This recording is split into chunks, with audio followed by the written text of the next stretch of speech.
Back in Asheville, North Carolina, here at the Harrah's Cherokee Center, Asheville. The second game of our men's doubleheader to get things rolling in their side of the Southern Conference Tournament. Opening round action, the 7-seeded and reigning champion Wofford Terriers against the 10-seeded Citadel Bulldogs. Earlier tonight, it was VMI establishing a new team record for made threes in the SoCon Tourney with 18. A big storyline in their rout of Sanford, 96-78. They advance to take on #1 ETSU Saturday at noon. Wofford and the Citadel playing to battle Furman Saturday night. Hi, everybody, and welcome back in with Dean Keener. Pete Hannity with you. What to make of this Wofford Terriers team? A great season last year. They were going along just fine deep into January this year, but they come in on a 7-game losing streak. Yeah, 3.5 weeks ago they sat at 16-8, 8-3 in Southern Conference play, and felt like, hey, this is going to be a 2 or 3 seed. They come in tonight's first round as a 7 seed. If they're going to defend their championship from last year, it's going to take 4 games. Now the Citadel, a team that can tell you all about losing streaks, 18 straight lost by the Bulldogs. They'll try to snap that tonight against Nathan Hoover and the Terriers. Yeah, second team all Southern Conference selection by the coaches. Numbers look good, right? He had 19 in each game against Citadel, averages over 15 a game. But keep in mind, he shot 47% behind New York a year ago, just 30 this year. If the Terriers are going to continue to advance, he's going to have to shoot well. For the Citadel, Kalen Harris, right? A career high 32 against Wofford way back on January 11th. So he certainly has confidence playing against this Terrier team. He leads the Bulldogs in scoring and rebounds. He has been very consistent in his senior season. And to the third member of our crew, Aaron Summers. Aaron? Thanks, Pete. The Citadel is approaching this tournament like it's a new start. Duggar said that their team is saying that they have new life now. All of the players feel like their 0-18 conference season doesn't matter anymore. They understand that they have new opportunity here, and they're going to try to make the most of it. Really, every option has been considered for the Citadel team. The coaching staff trying to change things. They've adjusted their style of play. They used to get up and down the court. They would often be right up there among national leaders in points scored, but also points allowed, but they've had to slow things down. Terriers win the tip, and a Wofford team not only struggling down the stretch this year, but a much different look. They were the hunted last season here in Asheville. Unbeaten in conference play, on their way to a 30-win campaign and an opening round NCAA tourney victory, at least an opening game victory in the NCAAs against Seton Hall. And the irony of their season was that Fletcher McGee, one of the most prolific three-point shooters in the history of the game, could not come through in an NCAA loss against Kentucky. We're going to see a lot of man-to-man out of Wofford. Out of Citadel, they've stayed in man-to-man the first couple possessions, as you see the block by Brady Spence. But we're going to see multiple defenses out of the Bulldogs. A lob inside and a finish down low. Derek Webster, the junior out of Tampa, Florida, who's seen his minutes increase. Goodwin, spin move and a throwdown. And that's what they have to do, and that's what he needs to do. The answer on the other end, one of those freshmen coming through, and one of the best ever at the Citadel in terms of shooting, Fletcher Avery. And he is one of the top freshmen in the Southern Conference, learning how to get his own shot. Well, let's further break this ball game down. Our building blocks presented by General Shell. For the Citadel, right, consistency. They've struggled shooting and defending at times, and the little things, they need to do all the little things. Win the 50-50 balls, box out. And for Wofford, remember the good times, right? Many of these guys have won at a high level, and they need balance. They got to spread the wealth. This can't just be the Nathan Hoover or Storm Murphy or Chavez Goodwin show. It's got to be collectively 4 or 5 guys at both ends. Goodwin, the Columbia native, just 48% from the line, but a couple there. It's an 8-7 game. A Wofford team enduring the program's longest losing streak since the Terriers lost 8 back in the middle of the first decade of this century. Right after that, they signed a player from Minnesota named Noah Dahlman. And at that moment, things completely changed for then head coach Mike Young and the Terriers. They have been one of the elite teams in the SoCon for the most part over the past 15 years or so. Absolutely, in winning. And what goes into that is they've been great shooting teams, and their turnovers they've limited turnovers and been near the top of the Southern Conference. Batiste, not known for his shooting, but he does knock him down at 33% beyond the arc, and the Bulldogs lead is back out to 3. Thiem Love. Bigelow went for the rebound and a foul on the play. Let's send it over to Aaron.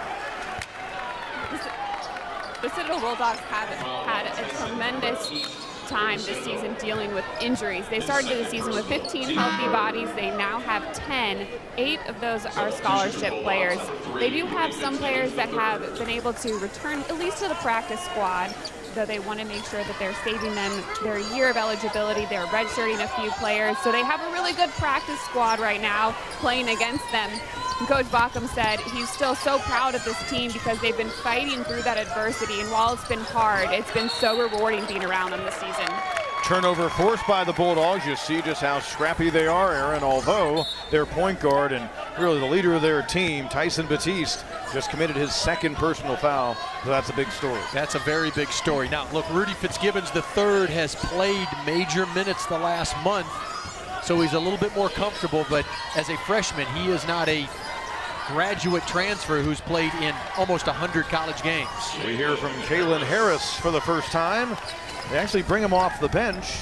That's his first bucket. Remember, we told you he had a career-high 32 in the meeting in Spartanburg between these ball clubs. Hollowell changes hands. Goodwin changes the look of that one. So many of the guys are part of that being back here, they almost may feel the same mindset they had a year ago in this arena. Yeah, I think you're right. I mean, Nathan Hoover and Storm Murphy in particular should feel really good as veterans coming into this building. Derek Webster off the pivot, uses the glass. Back to a three-point game. Mike Young just did a masterful job during his entire 17 years at Wofford, but last year, I mean, that team, boy, they could show up. They can beat most teams in this league as you see Larson go right to the rim. This year's team has had to scratch and claw for everything. But last year's team, something you and I had talked about on our many telecasts doing Wofford games over the years before, last year's team was the realization, the completion, I think, of the realization Mike Young had roughly 5-6 years earlier, which led him to go out and recruit a player like Fletcher McGee. He had success in his career earlier with the NCAA runs of playing games in the 50s and 60s. Suddenly Mike Young, though, turned this program into one that could score and hang with anyone they played. That is a great point. I mean, if you saw a Mike Young coach team in the early part of his career and then you saw last year and the shots that Fletcher McGee took, you'd think there was a different coach. Terriers trying to build on this 5-point lead, and the rebound deflected to Jones. He sees the opening and he takes advantage of it. Let's send it over to Aaron. Pete, you're talking about the defending SoCon tournament champs coming in here and playing today. Well, when they came here yesterday and they started walking on this court, the first thing that the players said was, this feels different. What's so different about this court? It looks different. This isn't right. And the court is new this year, so Wofford had a little bit of an adjustment to make when they had shoot around yesterday. Fletcher maybe is going to need to hit threes tonight for the Citadel to hang in. Murphy nearly fouled. Larson out front. He rattles home a three. They're starting to heat up from afar. 4 for 9 of the Terriers. Let's send it back over to Aaron. Speaking to your point about both Messiah Jones and Isaiah Bigelow having to redshirt last season, it allowed them a lot of opportunity to develop their play. And Coach McCauley said he was so anxious to get them on the court this season because they worked so hard, and it's been fun this season to see that hard work pay off. Yeah, the redshirt year can really pay off. Nice run by Goodwin right there. But you know, it's an interesting dynamic now in this world of college athletics. At this level, you redshirt a guy, does he become a grad transfer in 3 or 4 years? But, you know, we talked to Bob Ritchie, you know, a couple of weeks ago, Pete, and he was not worried about some of his top guys.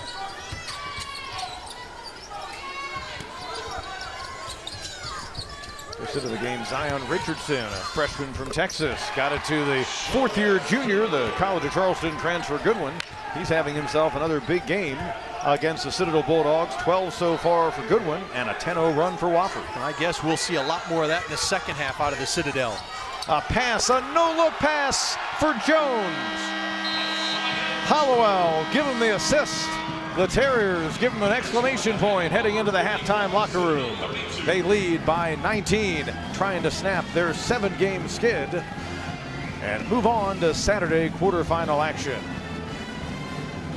As we arrive at halftime, the Wofford Terriers, Jay McCauley, their head coach, visiting with Aaron. Aaron. Thanks. Coach, you told me this team could be dangerous if they got hot. How do you consider this?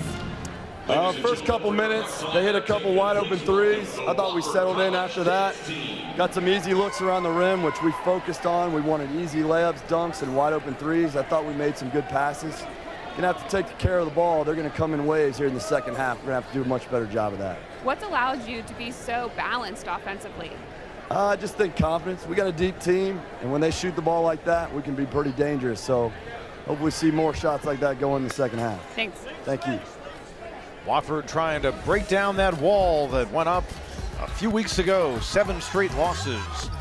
Just about all of them of heartbreaking fashion. But Isaiah Bigelow, Chavez Goodwin, and the Terriers rolling here at the break in Asheville. Plenty to cheer about for the Wofford Spirit squad. A 51-32 lead at the break against the Citadel Bulldogs. They're going for a 5th straight win in the series with Dean Keener, Pete Hannity with you back here in Asheville, North Carolina. Halftime of the 2nd game of our opening round doubleheader for the Southern Conference men's tournament. Wofford Terriers, boy, few to find wrong other than maybe a few extra turnovers than they would have liked in that opening half. You're exactly right. Across the board, A+. But I'm sure Jay McCauley found a few things. And as he mentioned to Aaron on his way out at halftime, they're going to see some pressure early and often by Citadel, so they're going to have to take care of it. They turned it over 7 times. That's 2 or 3 too many. Opening half highlights, including a Citadel team that jumped out to a good start. They led briefly. Well, yeah, Derek Webster, he was able to get a couple of baskets in early. And then Tyson Baptiste knocked down the 3, and it looked like that was a good sign. But things quickly turned in Wofford's favor, due in part to Chavez Goodwin. You see the follow. He led all scorers with 12 points. Storm Murphy with just a couple of baskets, but he was really good. And then Messiah Jones to put the exclamation point at the end of the half to give them a 19-point lead. And the game summary to this point, our first half numbers. You see the shooting percentages both overall and from afar, and boy, the rebounding. Just a dominant stat. Citadel was out rebounded by 21 recently in a game against Mercer. Yeah, plus 20, plus 12, and plus 2 at the offensive end. I mean, those stats bear out what is a 19-point difference in points in the paint. That was a big emphasis by Wofford to go inside, whether it was Goodwin or Jones, and they were successful.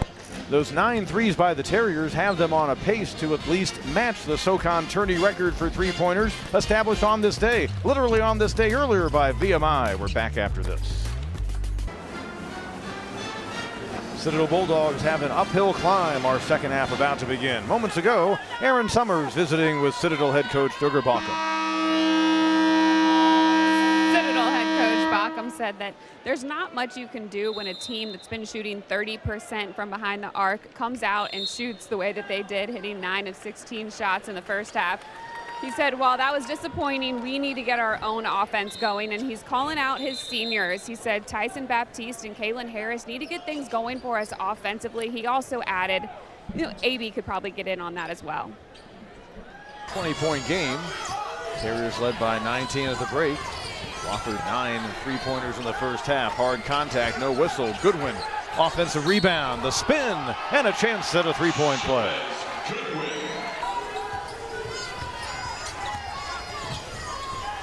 Hoover loves to catch it, turn, and fire just like that. And more times than not, they barely touch the net.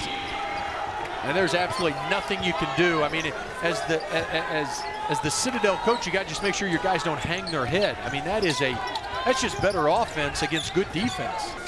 Citadel with a chance to creep a little bit closer, and Batiste pulls them within 13 points. Main Street just separated right there for Batiste. Nobody came to help and stop the ball. Batiste now 9 points. Harris leads them with 14. Fitzgibbons has 11. Isaiah Bigelow, I think a star in the league. Even though he's listed as a guard, he reminds me just a little bit in terms of his build of Noah Gurley of Furman. Yeah, that's a great analogy. Both he and Jones, while different players, both going to be really, really good with experience under their belt. Full court pressure pretty much throughout the game for the Citadel, which hasn't been inside of a single-digit deficit since the 7:58 mark of the opening half. Let's send it back over to Aaron. Bachman said at the half that he challenged AB, Batiste, and Harris to start shooting more. They have accounted for 21 of their 31 second half points. He also said that he wanted to break things up a little bit smaller into just 4-minute increments that they can focus on winning, focus on the next possession. So far in the second half, they've been able to build off of smaller moments. Harris contact with Jones, and he gets the late roll. And you see the emotional times. You saw Josh Sharkey of Samford expressing his emotions. Kalen Harris had a 30-point game against Tulsa in the first couple of weeks of his collegiate career. Never got back to that prolific scoring. Tyson Batiste, a grad student, again, just one season in this program, but a guy who impacted them as if he'd come here as a knob and been there for all 4 years. Any of the freshmen on the floor, and, well, the winning streak maybe will begin next season. The losing streak extends to 19, but at least Fletcher Abey gave the Citadel Bulldogs something good to think about heading into the offseason. He'll be back with many others who will try to turn things around for Duggar Balkum and company as their season comes to an end at 6-24. The Wofford Terriers, they snap their 7-game skid. They pick up win number 17 on the year, and now they move on. A third game, the rubber match in this 2019-20 season, will be waged tomorrow night on this very court at 6 p.m. Furman and Wofford. Terriers dominant in their first win of the season against the Paladins in that first meeting, and then edged in downtown Greenville by Furman a couple of weeks ago. VMI advanced earlier. My friend, we've got a big Saturday ahead of us. Yeah, we certainly do. You see that bracket there. If you like college basketball, if you like fun, Asheville and the Harris Cherokee Center is the place to be tomorrow. Join us right here and on our Nexstar network of stations. For now, for Dean Keener and Aaron Summers, Pete Hannity saying so long from here in Asheville, North Carolina.